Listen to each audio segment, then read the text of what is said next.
Hey guys, I know it's been a few days, but we're back tonight with chapter 15 of Harry Potter and the Chamber of Secrets. And chapter 15 is, I don't want to say lengthy, but it's a little bit of a lengthy chapter. Not quite 20 pages, so not too lengthy. But if you remember correctly, at the end of chapter 14, things start to unravel at Hogwarts. Hermione is petrified, and so she's stuck in the hospital wing. Harry and Ron have to figure out what is going on. Harry had visited the memory of Tom Riddle, the owner of the diary that he found, and in that memory, he saw that Hagrid was apparently the one who opened the chamber all those years ago, and that Hagrid was trying to care for the quote-unquote monster that was living in that chamber. And so he and Ron took the invisibility cloak out. They went down to see Hagrid to discuss it. They did not have much time to talk because Professor Dumbledore and the Minister of Magic show up, Cornelius Fudge. They show up at Hagrid's hut. And so Harry and Ron hide in the corner under the invisibility cloak, and they listen as Cornelius Fudge explains that he's going to have to take Hagrid in, that he's going to have to go to Azkaban for the time being because he's the only suspect because of what happened in the past. They know that he is not hurting anyone. But unfortunately, because of the circumstances, they have to make some sort of move. And so, at that moment, in comes Lucius Malfoy, who has more bad news, saying that they have voted at the Ministry then to basically undermine Dumbledore as well. And that Dumbledore was no longer going to be in charge of the school. And Mr. Fudge tries to argue, and Mr. Malfoy says, no, the appointment or suspension of the headmaster is for the governors to do. And so Lucius Malfoy happens to be a governor. And Fudge, he tries to argue. He says, listen, if Dumbledore can't stop them, then who can? And Malfoy, obviously we know, doesn't care. And so Hagrid argues as well, but it doesn't do any good.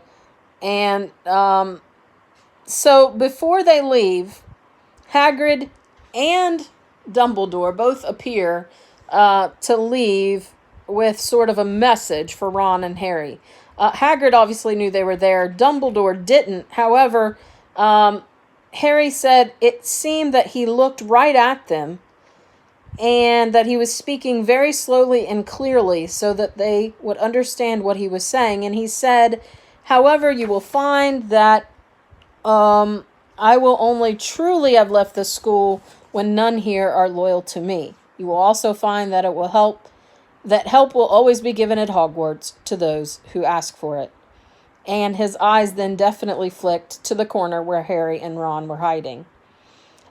And then Hagrid, too, as he's being pulled out, he says, all right, I'm coming.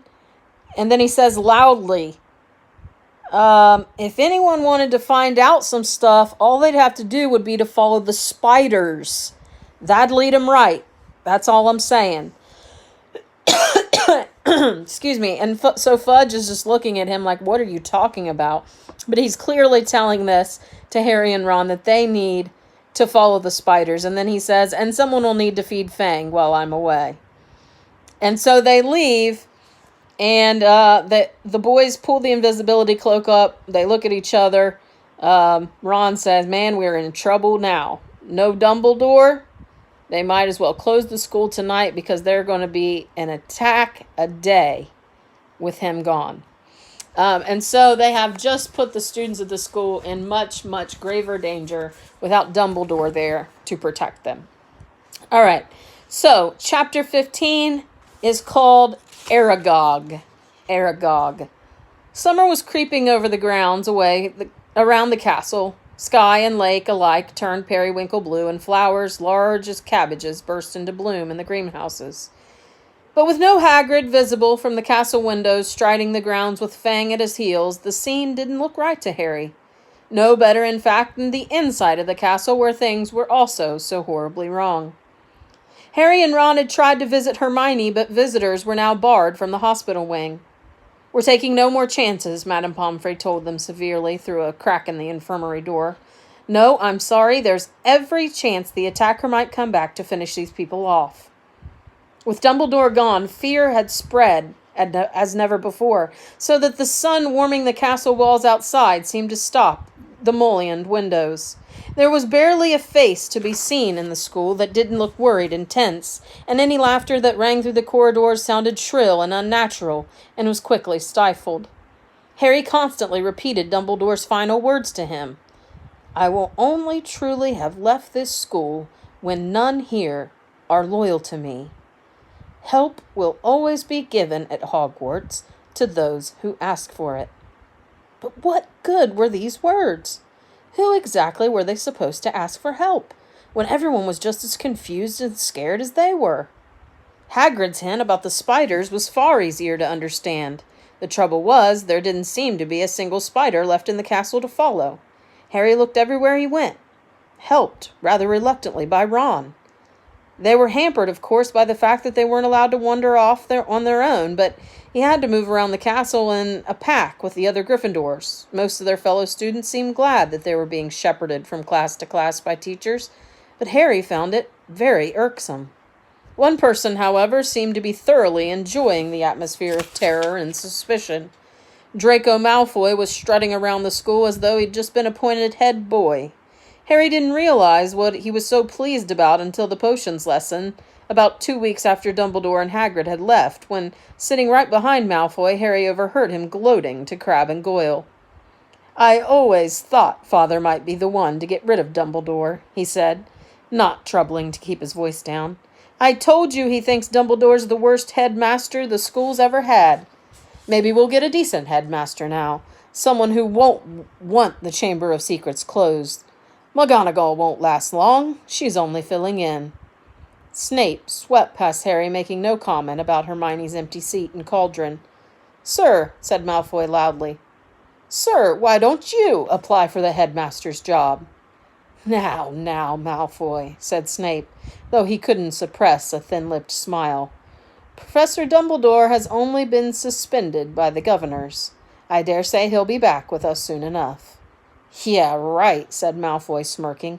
"I expect you'll have Father's vote, sir, if you wanted to apply for the job. I'll tell Father you're the best teacher here, sir." Snape smirked as he swept off around the dungeons, fortunately not spotting Seamus Finnegan, who was pretending to vomit into his cauldron.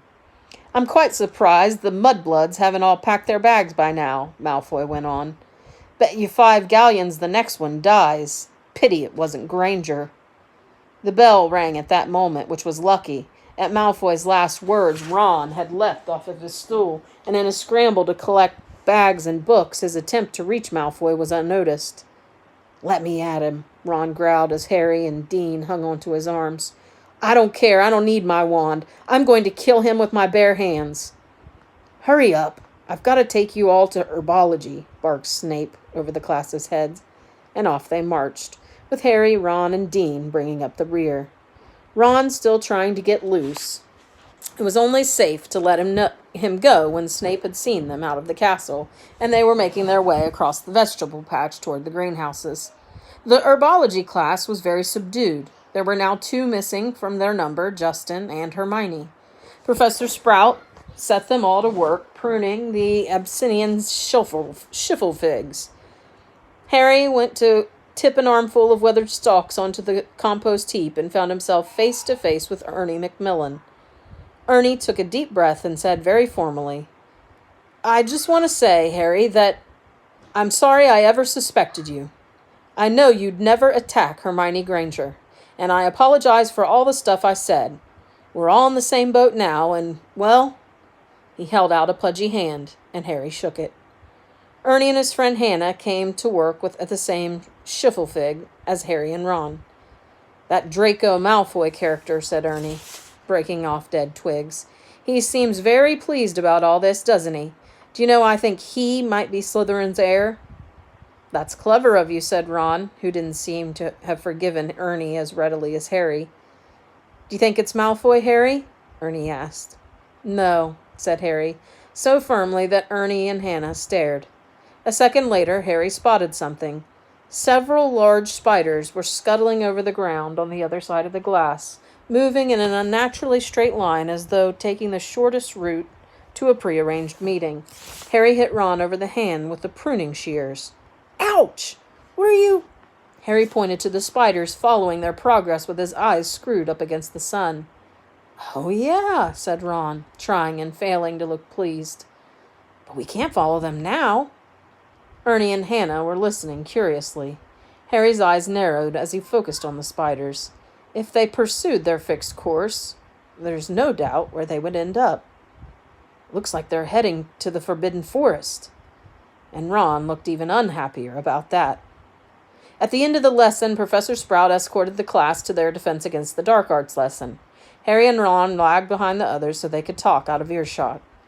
We'll have to use the invisibility cloak again, Harry told Ron. We could take Fang with us. He's used to going in the forest with Hagrid. He might be some help. Right, said Ron, who was twirling his wand nervously in his fingers.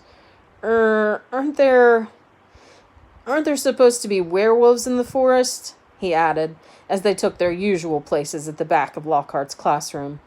Preferring not to answer that question, Harry said, There are good things in there, too. The centaurs are all right. And the unicorns? Ron had never been into the Forbidden Forest before.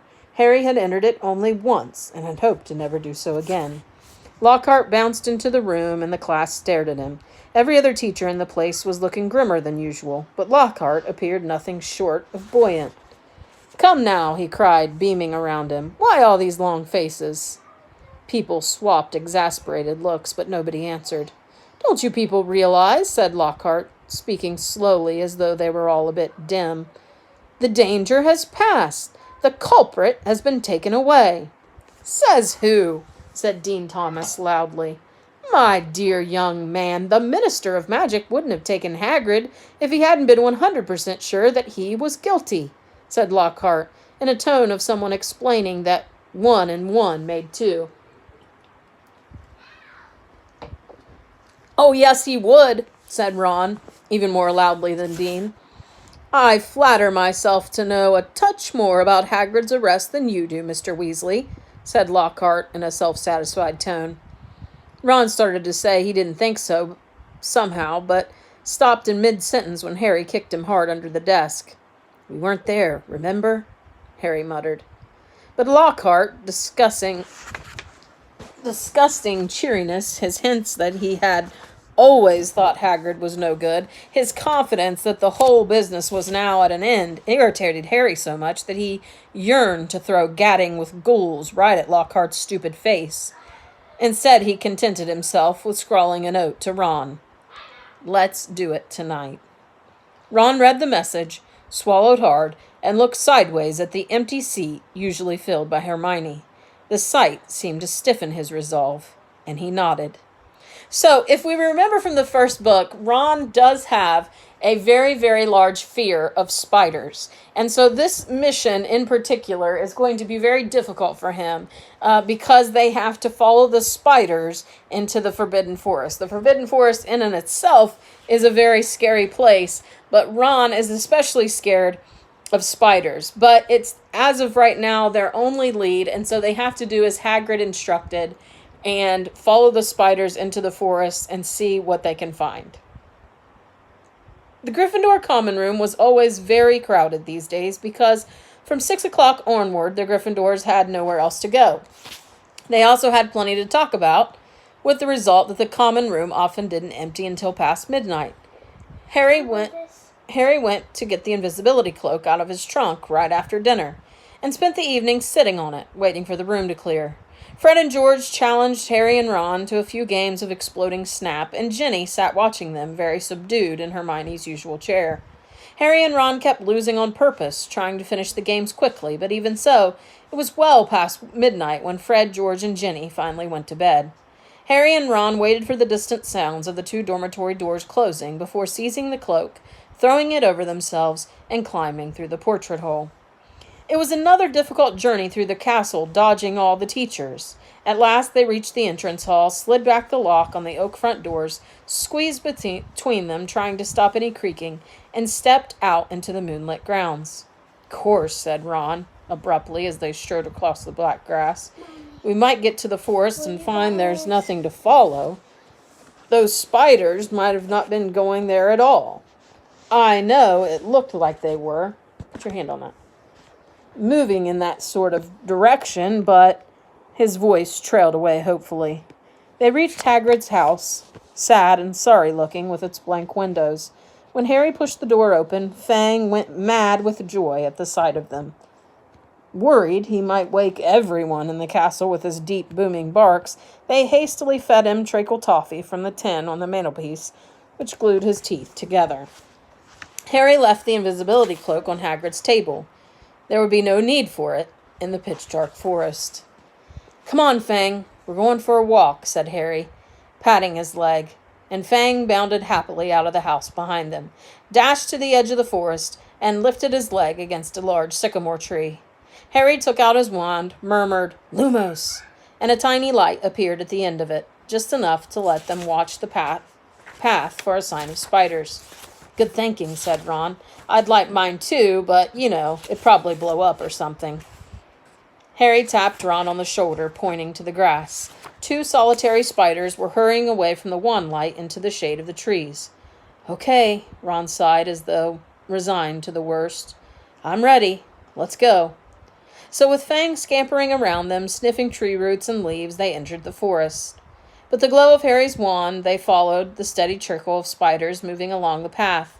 They walked behind them for about 20 minutes, not speaking, listening hard for noises other than breaking twigs and rustling leaves.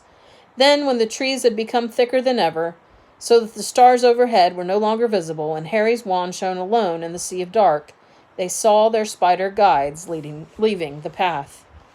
Harry paused, trying to see where the spiders were going, but everything outside his little sphere of light was pitch black. He had never been so deep in the forest before. He could vividly remember Hagrid advising him not to leave the forest path last time he went in here. But Hagrid was miles away now, probably sitting in a cell in Azkaban, and he had also said to follow the spiders. Something wet touched Harry's hand, and he jumped backward, crushing Ron's foot. But it was only Fang's nose. "What do you reckon?" Harry said to Ron, whose eyes could just make out, reflecting the light from his wand. "We've come this far," said Ron. So they followed the darting shadows of the spiders into the trees. They couldn't move very quickly now. There were tree roots and stumps in their way, barely visible to the rear blackness. Harry could feel Fang's hot breath on his hand. More than once they had to stop so that Harry could crouch down and find the spiders in the wand light. They walked for what seemed like at least a half an hour, their robes snagging on low-slung branches and brambles.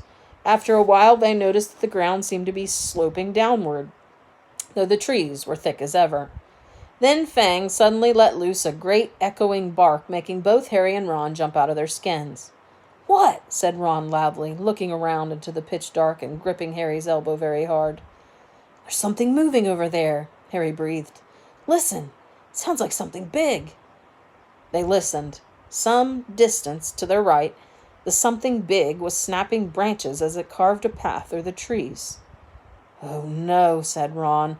"Oh no, oh no, oh..." "Shut up," said Harry frantically. "It'll hear you." "Hear me?" said Ron in a naturally high voice. "It's already heard Fang." The darkness seemed to be pressing on their eyeballs as they stood terrified, waiting. There was a strange rumbling noise and then silence. "What do you think it's doing?" said Harry. "Probably getting ready to pounce," said Ron. They waited, shivering, hardly daring to move. "Do you think it's gone?" Harry whispered. "Dunno." Then, to their right, came a sudden blaze of light so bright in the darkness that both of them flung up their hands to shield their eyes. Fang yelped and tried to run, but got lodged in a tangle of thorns and yelped even louder. "Harry!" Ron shouted, his voice breaking with relief. "Harry, it's our car!" "What? Come on!" Harry blundered after Ron toward the light, stumbling and tripping, and a moment later they emerged into a clearing. Mr. Weasley's car was standing, empty, in the middle of a circle of thick trees under a roof of dense branches, its headlights ablaze. As Ron walked open-mouthed toward it, it moved slowly toward him, exactly like a large turquoise dog greeting its owner. "It's been here all the time," said Ron delightedly, walking around the car. "Look at it! The forest turned it wild!" The sides of the car were scratched and smeared with mud. Apparently it had taken to trundling around the forest on its own. Fang didn't seem at all keen on it. He kept close to Harry, who could feel him quivering. His breathing slowing down again, Harry stuffed his wand back into his robes. "And we thought it was going to attack us," said Ron, leaning against the car and patting it. "I wondered where it had gone." Harry squinted around the floodlit ground for signs of more spiders, but they had all scuttled away from the glare of the headlights. "We've lost the trail," he said. "Come on, let's go and find them." Ron didn't speak. He didn't move. His eyes were fixed on a point some 10 feet above the forest floor, right behind Harry. His face was livid with terror. Harry didn't even have time to turn around. There was a loud clicking noise, and he suddenly felt something long and hairy seize him around the middle and lift him off the ground so that he was hanging face down. Struggling, terrified, he heard more clicking, and he saw Ron's legs leave the ground too. Heard Fang whimpering and howling. Next moment, he was being swept away into the dark trees. Head hanging, Harry saw that what had hold of him was marching on its 6 immensely long, hairy legs, the 2 front clutching him tightly below a pair of shiny black pincers.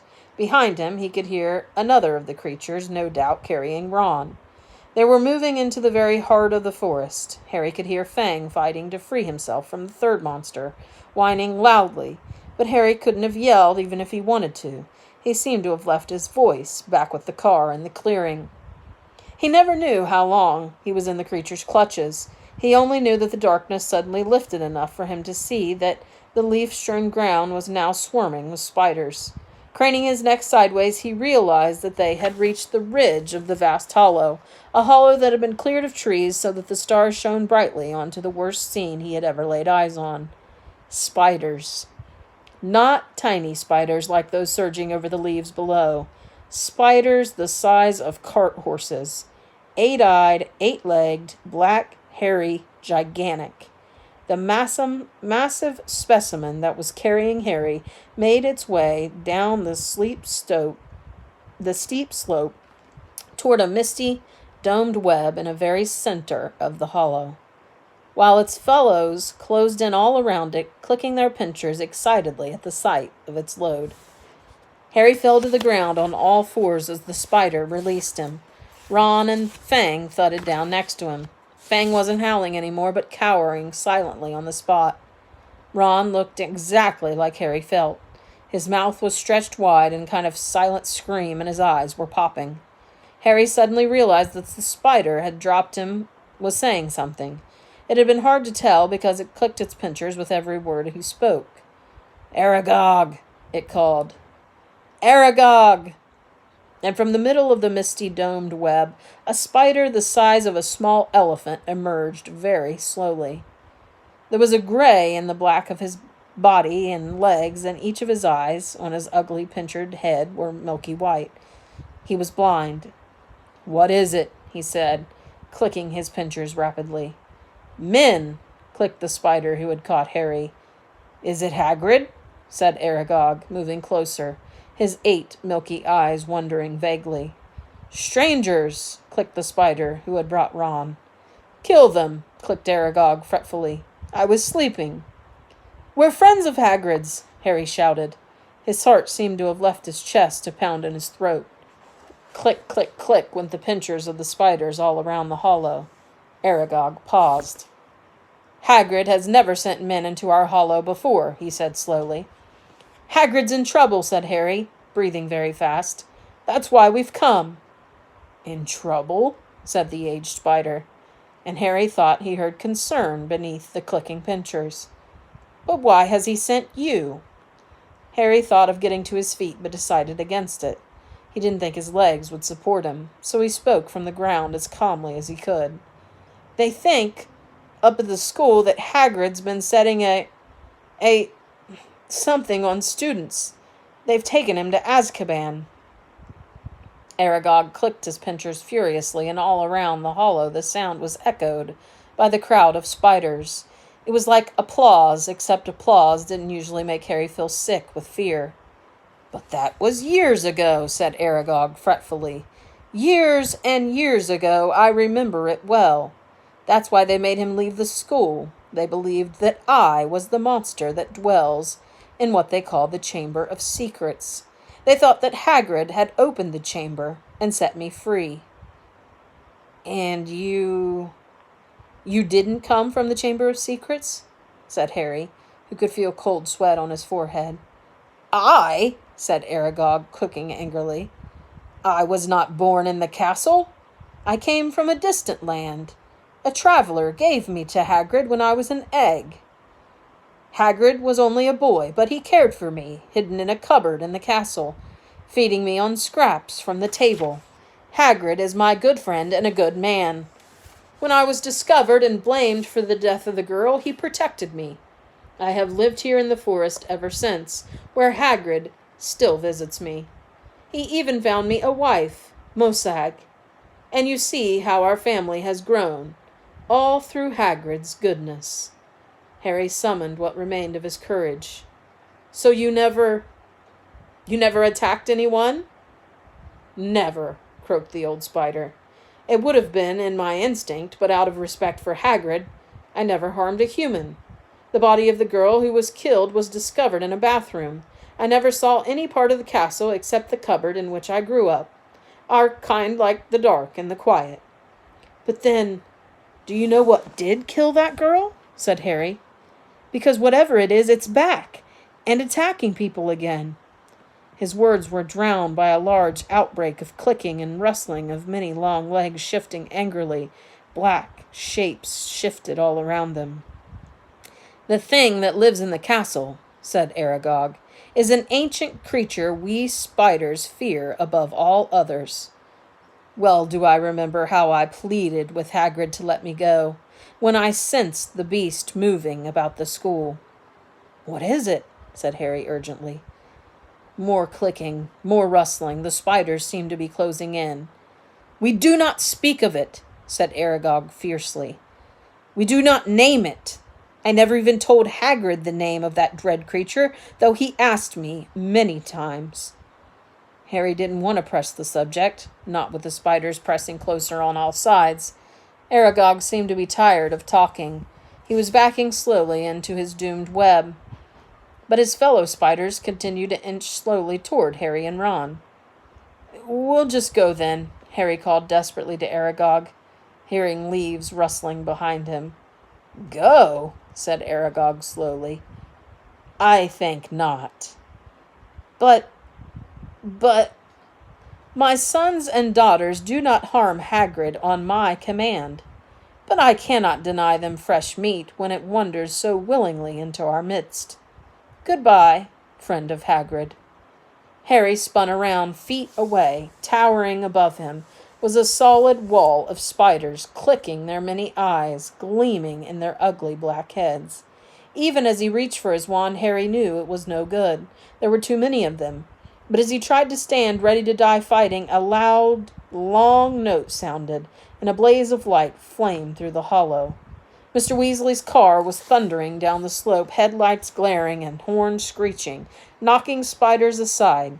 Several were thrown onto their backs, their endless legs waving in the air. The car screeched to a halt in front of Harry and Ron, and the doors flew open. Get Fang! Harry yelled, diving into the front seat. Ron seized the boarhound around the middle and threw him yelping into the back seat. The doors slammed shut. Ron didn't touch the accelerator, but the car didn't seem to need him. The engine roared, and they were off. Hitting more spiders, they sped up the slope out of the hollow, and they were soon crashing through the forest, branches whipping the windows as the car wound its way cleverly through the widest gaps and following a path it obviously knew. Harry looked sideways at Ron. His mouth was still open in the silent scream, but his eyes weren't popping anymore. "Are you okay?" Ron stared straight ahead, unable to speak. They smashed their way through the undergrowth, Fang howling loudly in the back seat, and Harry saw the side mirror snap off as they squeezed past a large oak. After 10 noisy, rocky minutes, the trees thinned and Harry could again see patches of sky. The car stopped so suddenly that they were nearly thrown into the windshield. They had reached the edge of the forest. Fang flung himself out the window in his anxiety to get out, and when Harry opened the door, he shot off through the trees to Hagrid's house, tail between his legs. Harry got out too, and after a minute or so, Ron seemed to regain the feeling in his limbs and followed, still stiff-necking and staring. Harry gave the car a grateful pat as it reversed back into the forest and disappeared from view. Harry went back into Hagrid's cabin to get the invisibility cloak. Fang was trembling under the blanket in his basket. When Harry got outside again, he found Ron being violently sick in the pumpkin patch. "Follow the spiders," Ron said weakly, wiping his mouth on his sleeve. "I'll never forgive Hagrid. We're lucky to be alive." "I bet he thought Aragog wouldn't hurt friends of his," said Harry. "That's exactly Hagrid's problem," said Ron, thumping the wall of the cabin. "He always thinks monsters aren't as bad as they're made out. And look where that's got him. A cell in Azkaban." He was shivering uncontrollably now. "What was the point of sending us in there? What have we found out? I'd like to know." "That Hagrid never opened the Chamber of Secrets," said Harry, throwing the cloak over Ron and prodding him in the arm to make him walk. "He was innocent." Ron gave a loud snort. Evidently, hatching Aragog in a cupboard wasn't his idea of being innocent. As the castle loomed nearer, Harry twitched the cloak to make sure their feet were hidden. They pushed the creaking front doors ajar. They walked carefully back across the entrance hall and up the marble staircase, holding their breath as they passed corridors where watchful sentries were walking. At last they reached the safety of Gryffindor Common Room, where the fire had burned itself into glowing ash. They took off the cloak and climbed the winding stair to the dormitory. Ron fell onto his bed without bothering to get undressed. Harry, however, didn't feel very sleepy. He sat on the edge of his four-poster thinking hard about everything Aragog had said. The creature was lurking somewhere in the castle, he thought. Sounded sort of like a sort of monster Voldemort even other monsters didn't want to name.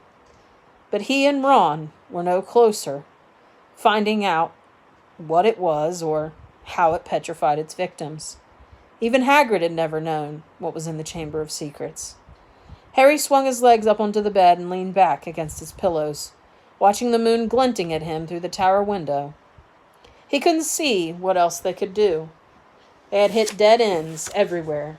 Riddle had caught the wrong person, the heir of Slytherin had got off, and no one could tell whether it was the same person or a different one who had opened the chamber this time. There was nobody else to ask. Harry lay down, still thinking about what Aragog had said. He was becoming drowsy when what seemed like their very last hope occurred to him, and he suddenly sat bolt upright. "Ron!" he hissed through the dark. "Ron!" Ron woke with a yelp like Fang, stared wildly around, and saw Harry. "Ron! That girl who died. Aragog said she was found in a bathroom," said Harry, ignoring Neville's snuffling snores from the corner. "What if she never left the bathroom? What if she's still there?" Ron rubbed his eyes, frowning through the moonlight, and then he understood too. "You don't think—" "Not Moaning Myrtle." All right, so they did what Hagrid had asked them to do. They followed the spiders into the forest, and they did not get the information that they were hoping for. But they did get some information, and Harry used that information, and he thought it through. He found out that Hagrid did not open the Chamber of Secrets, that Tom Riddle had killed the wrong person, had caught the wrong person, sorry, and that the heir of Slytherin, whoever he may be, had gotten off, and that the monster was still there. But Aragog did give them one clue, saying that the dead girl was found in the bathroom. And so he thinks to himself for a minute, maybe, just maybe, that dead girl is still in the bathroom. Maybe it's Moaning Myrtle. And so, with just, let's see, 2 chapters remaining? No, 3 chapters remaining. Harry and Ron are very much on their own at trying to figure out who the heir of Slytherin is, what is the monster inside the Chamber of Secrets, and how can they stop it and save Hermione, Hagrid, and Dumbledore. All right, I will read the following chapter tomorrow.